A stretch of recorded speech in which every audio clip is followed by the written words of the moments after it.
Video kerumunan pengunjung yang tengah asik berjoget tanpa menghiraukan jaga jarak ini sempat viral di media sosial. Bahkan para pengunjung tidak menggunakan masker. Akibatnya kafe yang terletak di kawasan Diponegoro, Padang Barat, Kota Padang ini ditutup karena mengabaikan protokol kesehatan. Tidak hanya ditutup, izin usaha kafe juga dicabut karena melanggar aturan di masa PPKM level 2. Yang bersangkutan melanggar prokes.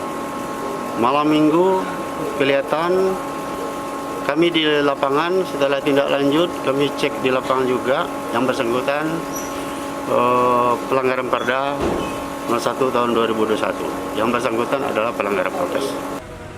Kafe yang sama sebelumnya sudah pernah terkena sanksi penutupan sementara oleh Satpol PP Kota Padang saat penerapan PPKM level 4.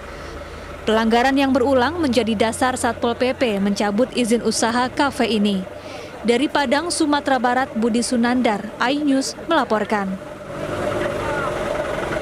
Imbas meningkatnya tren kasus Omikron tanah air, Presiden Joko Widodo meminta warga bekerja dari rumah atau work from home.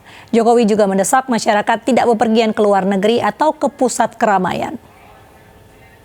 Berbagai studi termasuk laporan WHO menyebutkan varian Omikron memang lebih mudah menular, namun gejalanya lebih ringan. Pasien yang terinfeksi varian ini umumnya pulih tanpa harus dirawat di rumah sakit. Tapi sekali lagi, kita harus waspada, jangan cemawa dan jangan gegabah. Oleh karena itu, jika Bapak, Ibu, dan saudara-saudara sekalian tidak memiliki keperluan mendesak, sebaiknya mengurangi kegiatan di pusat-pusat keramaian. Dan untuk mereka yang bisa bekerja dari rumah, work from home, lakukanlah kerja dari rumah. Dan saya juga meminta untuk tidak bepergian ke luar negeri. Kapolri Jenderal Listio Sigit Prabowo bersama Menteri Kesehatan Budi Gunadi Sadikin hari ini meninjau vaksinasi COVID-19 serentak di Kuburaya, Kalimantan Barat. Sebanyak 24.000 warga Kalimantan Barat menjadi target vaksinasi kali ini. Warga Kalimantan Barat termasuk anak-anak mengikuti vaksinasi COVID-19 serentak yang digelar di kantor Bupati Kuburaya. Kapolri Jenderal Listio Sigit Prabowo bersama Menteri Kesehatan Budi Gunadi Sadikin berkesempatan menghampiri para peserta vaksin. Sebanyak 24.000 warga Kalimantan Barat menjadi target vaksinasi COVID-19 kali ini.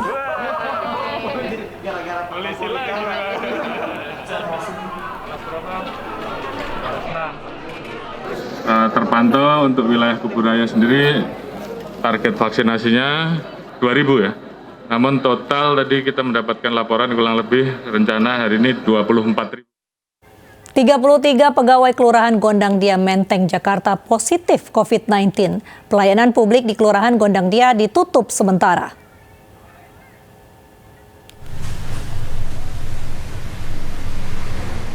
Lurah Gondang Dia Menteng, Jakarta Pusat termasuk dari 33 pegawai kelurahan yang terkonfirmasi positif COVID-19. Pelayanan tatap muka di Kelurahan Gondang Dia ditutup sementara sejak 17 Januari yang lalu. Temuan kasus COVID-19 di Kelurahan Gondang Dia berawal dari 2 ASN yang terkonfirmasi positif pada 12 Januari. Sementara temuan 31 kasus lainnya adalah hasil tracing. Awal mulanya kita lakukan tracing terkait dengan adanya salah satu karyawan ASN di wilayah Kelurahan Gondang Dia yang memiliki gejala-gejala COVID. Pada saat tanggal 12 kita lakukan swab, kemudian akhirnya positif, ya, didapat hasil positif. Dua orang ASN didapat hasil positif. Kemudian kita lakukan tracing. Kita lakukan tracing kepada karyawan-karyawan yang lainnya, kepada PJLP yang lainnya. Akhirnya kita mendapatkan hasil yang positif itu sampai hari ini sudah 33 orang. Kecamatan Menteng memastikan pelayanan publik di Kelurahan Gondang Dia tetap berjalan dengan sistem Dropbox dan online. Dari Jakarta, Rani Sanjaya, iNews melaporkan. Puluhan jemaah umroh yang tiba di Bandara Soekarno-Hatta, Tangerang, Banten terpapar COVID-19. Untuk mengetahui varian virus, hasil swab PCR para jemaah diteliti di laboratorium Kementerian Kesehatan.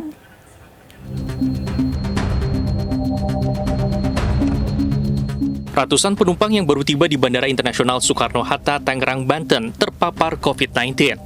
Para penumpang ini baru selesai melakukan perjalanan dari luar negeri, di mana puluhan diantaranya merupakan jemaah umroh dari Tanah Suci. Hasil swab PCR kemudian diserahkan ke laboratorium Kementerian Kesehatan untuk mengetahui jenis varian COVID-19. Peningkatannya, jadi gini, tadi setiap hari pasti ada. Yang tertinggi selama ini di atas 50.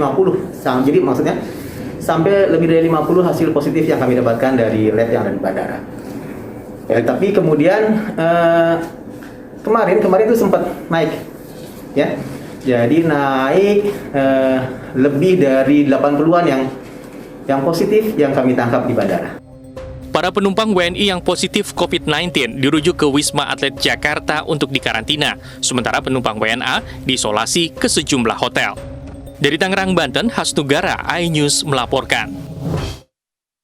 Dua guru sekolah dasar di lokasi bencana erupsi Semeru, Lumajang, Jawa Timur pantang menyerah berbagi ilmu. Meski harus menyeberangi jalur lahar menggunakan eskavator, namun semangat mereka mengajar tak pernah padam.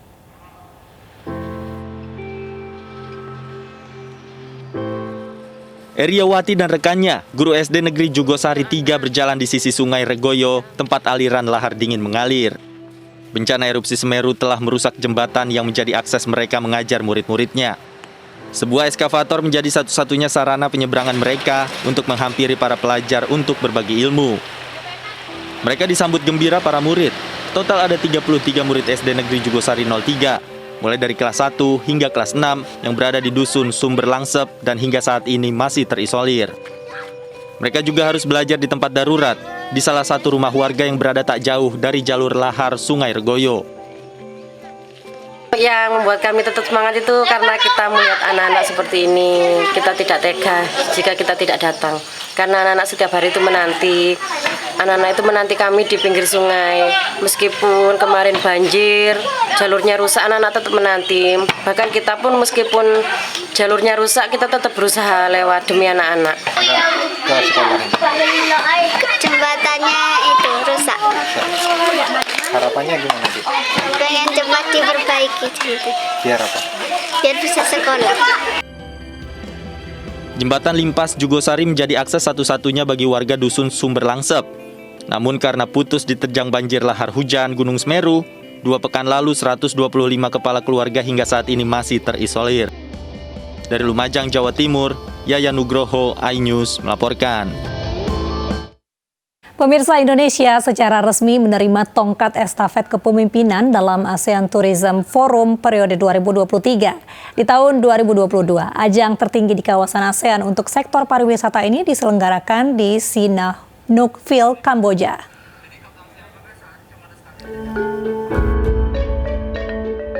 Daerah Istimewa Yogyakarta menjadi tuan rumah ASEAN Tourism Forum 2023.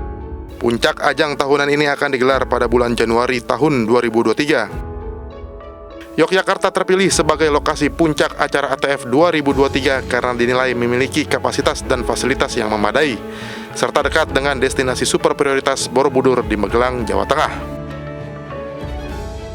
Borobudur ini bisa juga menjadi destinasi yang bukan hanya populer, tapi memberikan makna. Ini terutama untuk pasar-pasar seperti Thailand, Laos, dan Kamboja yang tentunya banyak umat Buddha yang ada di 3 negara tersebut. Menparekraf berharap dengan ditunjuknya Indonesia sebagai ketua penyelenggara ATF 2023 di Yogyakarta dapat menjadi momentum pemilihan pariwisata dan perekonomian nasional, serta dapat membuka lapangan kerja. Tim Liputan iNews melaporkan. Anggota Polres Asahan diperiksa Propam usai video istrinya mengadang mobil hingga naik ke kap mobil viral. Informasi selengkapnya sesaat lagi.